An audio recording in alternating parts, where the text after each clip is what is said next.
हम लिखी लिखी भेजब चिट्ठी में आयब कौन कौन छुट्टी में। हम लिखी लिखी भेजब चिट्ठी में आयब कौन कौन छुट्टी में।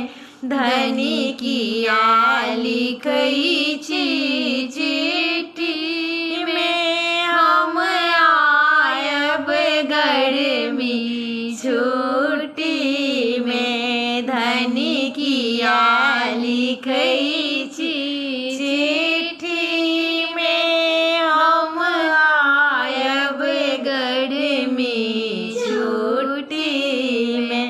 एक लाल फूल में गमक नहीं परदेस पिया पर आस नहीं।